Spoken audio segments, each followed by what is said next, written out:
നമുക്കിന്നൊരു special chicken കറി വെക്കാം കേട്ടോ. ഇത് ഞാൻ പാൻ ചൂടാക്കാൻ വെച്ചിട്ടുണ്ട്.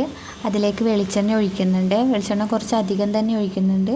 അതിന് ശേഷം ഞാൻ ചതച്ച് വെച്ച ഇഞ്ചിയും പച്ചമുളകും ചേർക്കുന്നുണ്ട് കേട്ടോ. നമ്മൾ നോർമലി വീട്ടിൽ എങ്ങനെയാണ് ചിക്കൻ വെക്കാറ് അതുപോലെ തന്നെയാണ്. പിന്നെ പ്രത്യേകത എന്താ വെച്ചാൽ നമ്മൾ ഈ ചിക്കൻ കറിയിൽ നിന്ന് ഒരു തുള്ളി വരെ വെള്ളം ഒഴിക്കാതെയാണ് ചിക്കൻ വേവിച്ചെടുക്കുന്നത്. അപ്പോൾ ചിക്കൻ്റെ ടേസ്റ്റ് കുറച്ചും കൂടെ കൂടുതലായിരിക്കുമേ. അതിന് ശേഷം ഞാനിത് കുറച്ച് പെരുംജീരകം ഇടുന്നുണ്ട്. പെരുംജീരകം ഓൾറെഡി അതിന് മുന്നേ ഇടേണ്ടതായിരുന്നു, മറന്നു പോയതാണ് കേട്ടോ. പിന്നെ ഇതാ കുറച്ച് കറിവേപ്പില ഇടുന്നുണ്ട്. പിന്നെ ഈ ചിക്കൻ കറിയിൽ ഞാൻ വലിയ ഉള്ളി ചേർക്കുന്നേയില്ല. എല്ലാം ചെറിയ ഉള്ളി തന്നെയാണ് ക്ലീനാക്കി വെച്ചത്. ആ ചെറിയ ഉള്ളി നടുവിലേക്ക് കീറിയതും പിന്നെ 2 പച്ചമുളക് നടുവിലേക്ക് കീറിയതും കൂടെ ഇട്ട് കൊടുക്കുന്നുണ്ട്. ഒരു 3/4 ബൗള് ചെറിയ ഉള്ളി തന്നെ ഉണ്ട് കേട്ടോ. ചെറിയ ഉള്ളി എത്ര അധികം ഇടണോ അത്രയും നമ്മുടെ ചിക്കൻ കറിക്ക് ടേസ്റ്റ് കൂടുതലായിരിക്കും. അതും കൂടി ഇട്ട് കൊടുത്തിട്ടുണ്ട്. പിന്നെ ചെറുള്ളി ഒന്ന് വേഗം വഴറ്റി വരാൻ വേണ്ടിയിട്ട് കുറച്ച് ഉപ്പ് ഇട്ട് കൊടുക്കുന്നുണ്ട്. നമ്മൾ നോർമലി വീടുകളിലൊക്കെ ചെയ്യുമ്പോൾ ഇങ്ങനെ ചെയ്യുന്നവരുണ്ടാവും. അതുപോലെ ചെയ്തിട്ട് പിന്നെ ഞാൻ ഇത് മൂടി വെച്ച് ഒന്ന് വേവിക്കാൻ കേട്ടോ. നല്ല ബ്രൗണായി കളറാവണം എന്നല്ല, ഒന്ന് ജസ്റ്റ് വാടി കിട്ടാൻ വേണ്ടിയിട്ടാണ് അങ്ങനെ മൂടി വയ്ക്കുന്നത്. ഇപ്പോൾ ഒന്ന് ജസ്റ്റ് കുക്കായിട്ടുണ്ട്, പക്ഷെ കുറച്ചുകൂടി ആവണം. അപ്പോഴത്തേക്കും കുട്ടി എൻ്റെ കയ്യിൽ എത്തിയിട്ടുണ്ട് കേട്ടോ. ഞാനത് ഒന്നും കൂടി ഇളക്കി വെച്ചിട്ട് അതൊന്നും കൂടി അടച്ചു വെക്കുകയാണ്. കുറച്ചും കൂടി ഒന്നായതിന് ശേഷം നമുക്കതിലേക്ക് മഞ്ഞൾപ്പൊടി ഇട്ട് കൊടുക്കാം.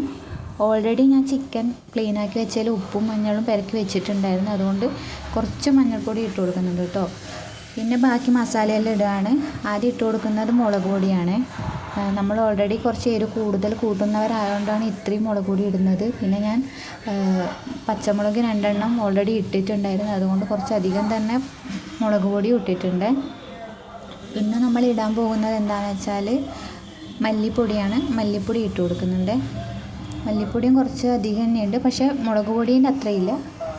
മല്ലിപ്പൊടി ഇട്ട് കൊടുത്ത് ഓരോ പൊടി ഇട്ടതിന് ശേഷം ഒന്ന് ചൂടായതിന് ശേഷം മാത്രം അടുത്ത പൊടി ഇട്ട് കൊടുക്കുന്നതായിരിക്കും നല്ലത് കേട്ടോ. അപ്പോൾ ഒരു പ്രത്യേക ടേസ്റ്റ് ഉണ്ടാവും. പൊടിയൊക്കെ നന്നായിട്ടൊന്ന് ചൂടായി വരികയും ചെയ്യുമേ. അതിന് ശേഷം നമ്മൾ ഇട്ട് കൊടുക്കുന്നത് ചിക്കൻ മസാലയല്ല, മീറ്റ് മസാലയാണ് ഇട്ടുന്നത് കേട്ടോ. മീറ്റ് മസാലയും നമ്മളെ വീട്ടിലുള്ള പെപ്പർ പൊടിച്ചതാണ് കേട്ടോ, അതും കൂടി ഇട്ട് കൊടുക്കുന്നുണ്ട്. എന്നിട്ട് നന്നായിട്ടൊന്ന് വഴന്ന് വരുമ്പോൾ ഈ ഒരു രൂപത്തിലാവും.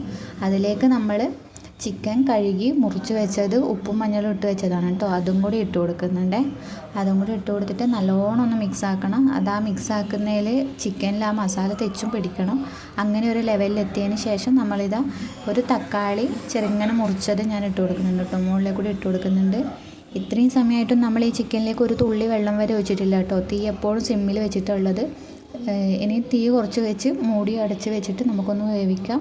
ഒരു 5 മിനിറ്റ് വെന്തതിന് ശേഷമാണ് ഇപ്പോൾ ഇത് ഇങ്ങനെ ആയിട്ടുള്ളത്. അപ്പോഴത്തേക്ക് തന്നെ ഒന്ന് നല്ലോണം വെള്ളമൊക്കെ ആയി വന്നിട്ടുണ്ട് കേട്ടോ. ഒരു 1/4 മണിക്കൂർ ഒരു ചെറിയ തീയിൽ നമ്മൾ വേവിച്ച് വരുമ്പോഴത്തേക്ക് തന്നെ ചിക്കൻ കറി റെഡിയാവും. പിന്നെ ലാസ്റ്റ് എന്താ നമുക്ക് കുറവുള്ളത് എന്നൊക്കെ നോക്കിയിട്ട് എന്താ വേണ്ടതെന്ന് വെച്ചാൽ ചേർക്കുക. ഇപ്പം എൻ്റെ കയ്യിൽ കുറച്ച് ഉപ്പ് കുറവാണ്, അതുകൊണ്ട് ഞാൻ കുറച്ചും കൂടി ഉപ്പ് ചേർക്കുന്നുണ്ട് കേട്ടോ. ഈ ചിക്കൻ കറി ഞാൻ ആക്കിയോണ്ട് പറയല്ല, അടിപൊളി ടേസ്റ്റ് ആയിരുന്നു. സൂപ്പർ പെർഫെക്റ്റ് ആണ്.